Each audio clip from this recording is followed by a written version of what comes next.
Hello everybody and welcome back to OMB Reviews. I am the critic who is a cynic. Hope we're doing well, and today we'll be doing a box office breakdown for this past weekend, which saw the release of Top Gun Maverick, a fantastic film, which if you have not seen, I recommend that everyone go and see it. I personally would recommend even going to see it on the biggest screen, as I was able to see the film in IMAX, and it was phenomenal. We're going to talk about that. We're going to talk about what records it might be setting as a Memorial Day weekend opening film. We'll also talk about the Bob's Burgers movie, which I'm sure everyone is most excited about, and also give some updates on some of the second weekend numbers for Downton Abbey: A New Era, for the film Men, and also for some of the other movies that some people might have some interest in. Before we go any further though into this, please make sure you smash that like button, light up that fire button over on Odyssey, and also make sure that you are subscribed to the channel with that bell notification on. That way you know every time a new video or live stream goes live on the channel. So as you can see from the box office tracking site, my own site, OMBReviews.com, $248 million is what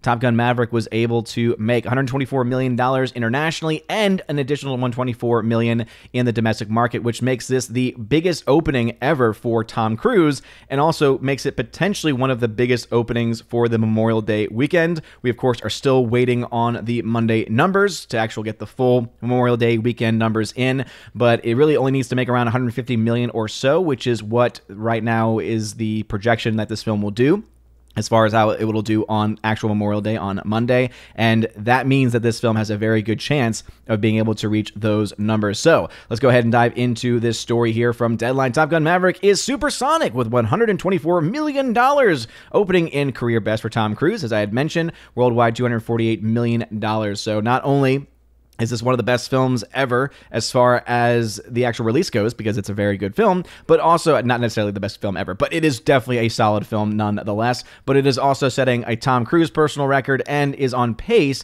to potentially set that Memorial Day record as well, which we still have to wait on. It's also doing incredibly well overseas as well. So if we look over here, it talks about how the film is really only pacing behind a little bit for Paramount, at least, Transformers: Age of Extinction. And I always, again, get a little bothered whenever they're like, well, it's the best of this specific era or of this specific person, right? We had that news story about, oh, this is the best ever female-led film during the pandemic era. It's like, okay, well, that doesn't really mean a whole lot in everything when everything's said and done. But best Memorial Day weekend potential definitely is something worth talking about, especially since some people were kind of trying to downplay it, saying, well, you know, it is a holiday weekend and people don't go to the theater anymore. Well, people will go to the theater when you put out good movies. And so hopefully this is a sign to Hollywood, once again, another sign to Hollywood. Hey, if you make a movie and it's fun and it's good and it lacks wokeness, hey, guess what? You're likely to do very well at the box office. Again, you've got to get all those things there in order for those to actually take place. Looking at the actual domestic numbers, Top Gun Maverick, $124 million, puts this film well ahead of any of the other competition. In the fourth week for Doctor Strange in the Multiverse of Madness made $16.4 million, which is another 49% drop from the previous week, right now holding around $370.7 million domestically. So this film is starting to have very consistent drop-offs. The holds are not nearly as strong. So I suspect that as more competition comes into play, a couple weeks we've got Jurassic World Dominion, for instance, coming out. Top Gun Maverick likely to have a very strong second weekend because of its positive word of mouth and because it's just an awesome movie to boot. I think that a lot of that is going to come into play to really hurt Doctor Strange: The Multiverse of Madness, in addition to it not being a very good film either, suffering from a lot of issues, both narratively and also this visual effects wise too. There's just a lot of problems that the film has. But anyway, that is a potential reason why you could see this film not make its billion-dollar mark, which I had been projecting it to do. But based off of these consistent drops, not just domestically but internationally, it's looking like that is less likely going to be the case. But it's still going to make somewhere between $900 million and $1 billion, and it's still going to be a massively profitable film. It's already made over $200 million in net gains and net profits for Walt Disney. The Bob's Burgers movie made $12.6 million. I know everyone's excited for that movie and that release. I know everyone's been wanting that to be a film at some point. It did get a wide release, though, so $12.6 million is, again, I guess, a strong opening. It's hard to say.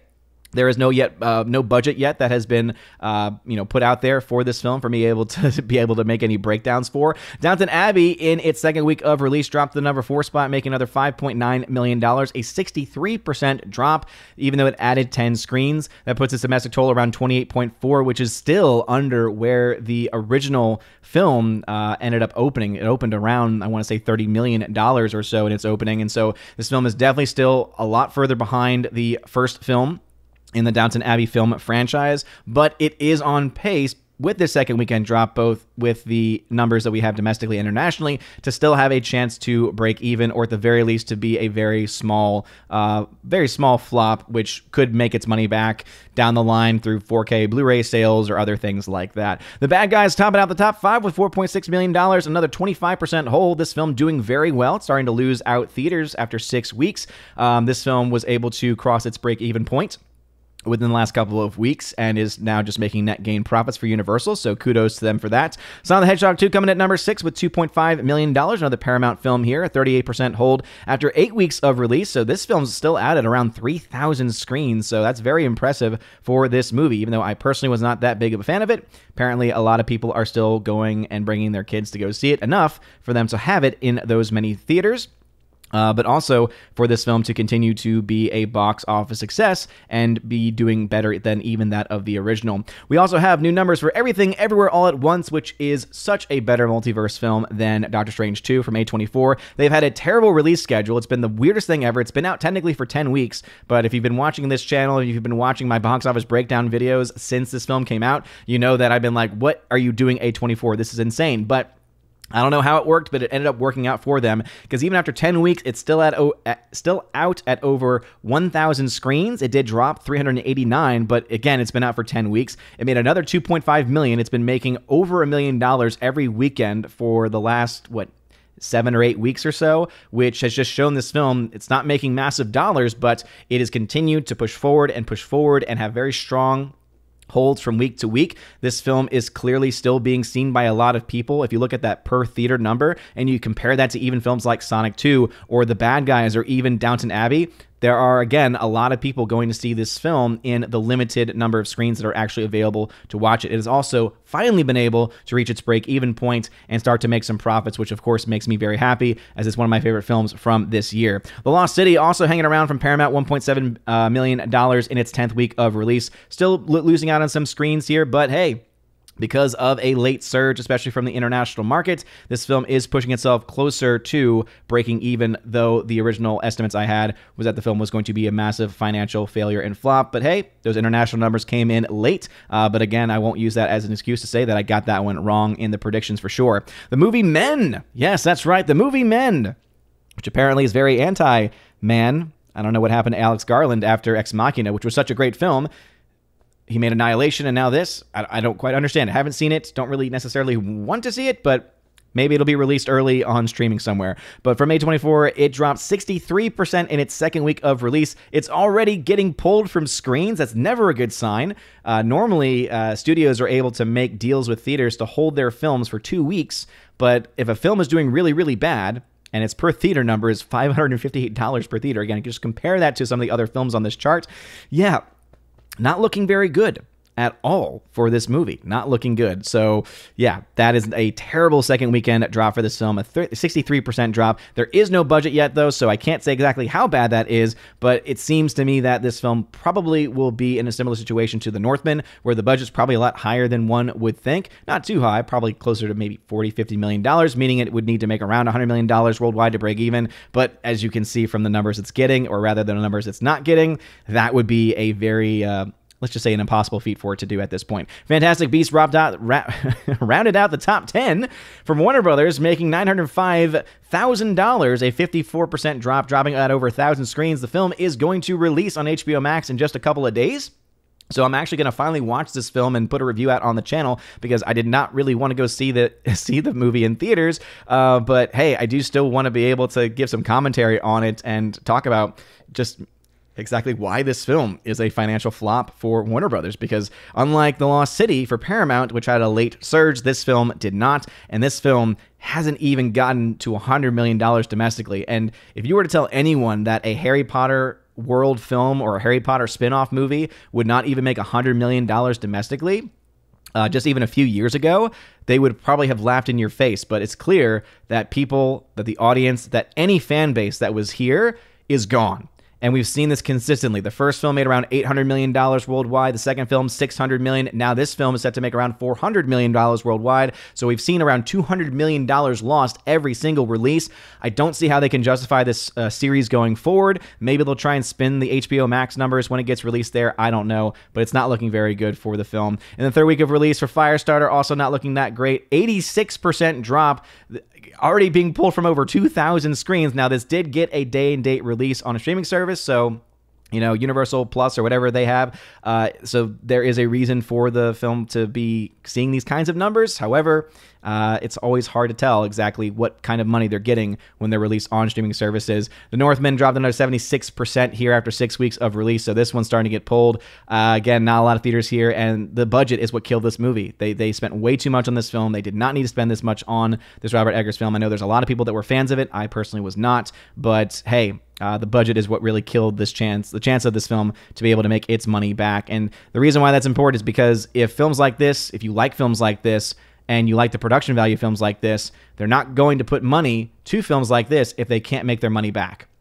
And that's what the story is right now with The Northman, is a pretty massive financial loss there. The Unbearable Weight of Massive Talent from Lionsgate, last film I'll talk about on this chart, 72% drop from the previous week, also out 6 weeks as well. Unbearable Weight of Massive Talent had a much smaller budget, so could potentially see the film get to the break-even point, but again, it is what it is at this point. Top Gun Maverick, as I said, the numbers has not updated their numbers yet, but it is at $248 million. Doctor Strange up to $368.6 million worldwide. The Bob's Burgers film at $13.3 million worldwide. The film Men at almost $6 million, just domestic numbers there. Down to Abby 2, the film, $68.9 million. The Bad Guys, sitting right now internationally around $197.5.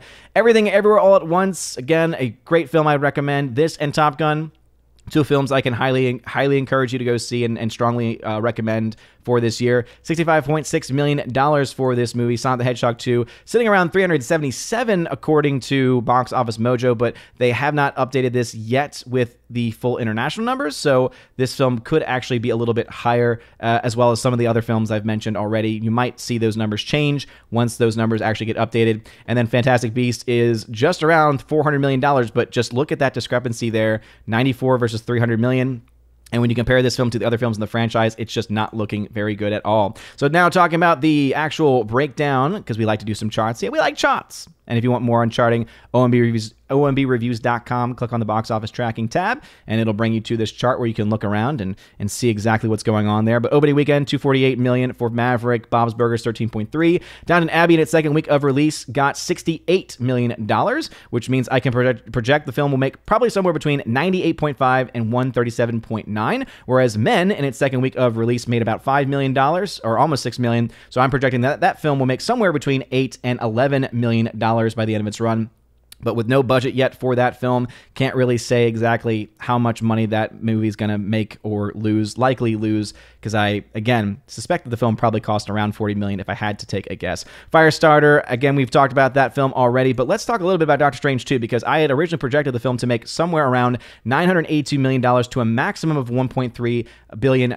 Now, this is not happening at this point. The film right now is still over 70%. So what this number means is that if the first 2 weeks of release account for 70% of the entire box office, this would be the end result. And right now, the film is around 78, 79% compared to its first 2 weeks. And so if that number holds and it goes, it's a number that's above 70, then you're looking at a film that, again, like some of the so-called experts are saying, this film might end up closing somewhere closer to $950 million.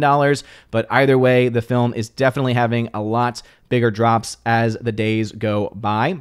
So I just wanted to point that out, as some people may have had some questions on it. The Downton Abbey film is projected to lose anywhere between around $1 million. 870,000 is what I have projected. Make as much as $22 million. So again, it needs to make around $100 million to break even based on the $40 million budget that the film has and the typical way that films make their money back. Whereas with Men, can't really say anything at this point without actually having a budget. We are currently looking at Top Gun Maverick right now at $79.2 million in the red because obviously it just came out. But I think that by next weekend, it would not surprise me if this film is already profitable and this film is even closer to around $500 million worldwide, as it is suspected to make a lot of money on Monday, especially in the United States with Memorial Day weekend. Bob's Burger movie, we'll have to wait and see exactly what the budget is for that film to say anything else about it. Right now, Downton Abbey is around $18.6 million in the red, so it is projected to make enough to make its money back, most likely, but obviously, we'll keep an eye on those drops from week on to week on.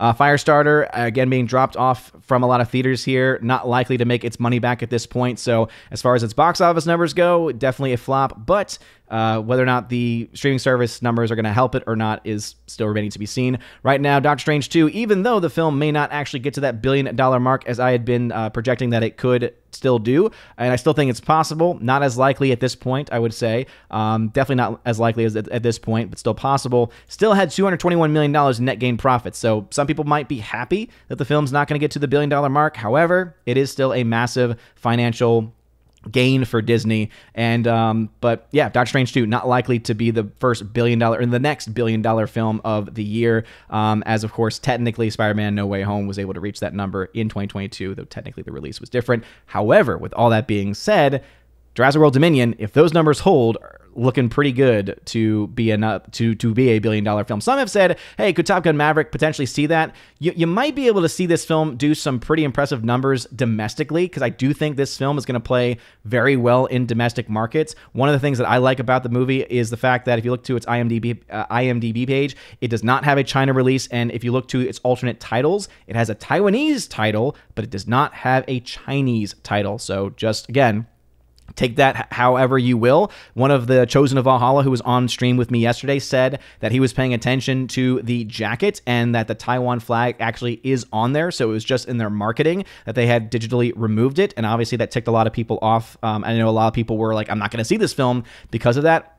But again, I didn't quite catch it because it was a little too quick for me. But someone else who saw it said, nope, they got it on there. It does not have a China release at this point in time, and none of the production companies that made this film have any connections with China in any direct way. So, again, it's a great film. I would highly recommend it. But what are your thoughts about this? Have you seen Top Gun Maverick? If so, let me know your thoughts on it in the comment section down below, and also let me know your thoughts about any of these other films, and if you have any interest in these numbers and how they're doing. And Fantastic Beasts looking to be a $63 million flop.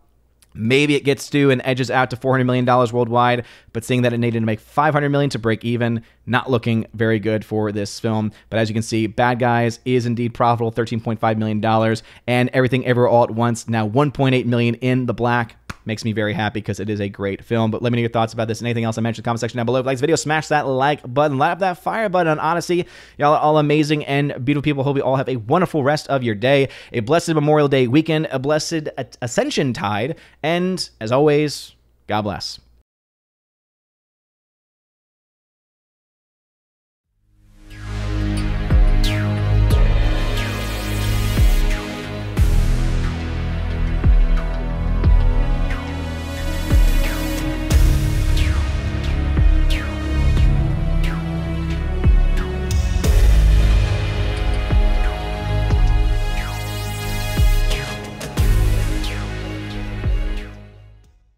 Before going any further, I wanted to give a very, very huge special shout out to one of my Valkyries, one of my longtime supporters, Tina B, the Empress of the Universe. Thank you. Thank you, thank you so much for being a supporter and for being a mod on this channel. And now for a huge special shout out to all of my members who are at the Keeper of the Bifrost level and above on Patreon, Subscribestar, and Locals. So first on Patreon, Brandon, let's go Brandon, Christopher Bowman, Garrett Searles, Hymir Irie Hymason, Jacob from Holland, Jacob Juice, who you can check out on his Letterboxd. Jacob Juice is how you can find it. Jeffrey Toon, Joey Horn, Jonathan Carney, Laura, the Modern Major General, Story, Mad Mike Jackson, special shout out for him in a second, Mad Mitch Dunaway, Orange Hat Reviews, you can check out his channel, Orange Hat Reviews, Rosetta Allen, you can check out her channel as well, Stan Andrian,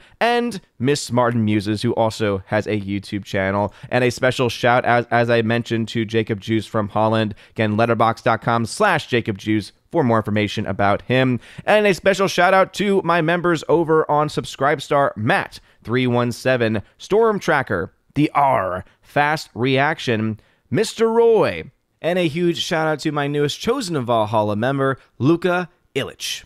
J-Rod, the Beer Guru, and ZK-Man. Thank y'all very much for supporting on Subscribestar. And to two of the members who are supporting me over on Locals, who asked for special shout-outs. First off, Minnesota hockey fan.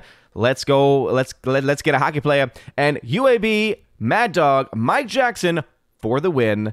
Thank you very much for supporting me, and also Robert Barnes on Locals as well. Anyway, if you want a special shout-out, and Brett D90 for that matter, if you want a special shout-out at the end of every single video, please check out that top link at the very top of the video description. It'll give you more information about the different tiers and what you get every single month. Thank you guys for your love, for your patience, for this month's shout-out video as well. Have a wonderful rest of your day, and as always, God bless.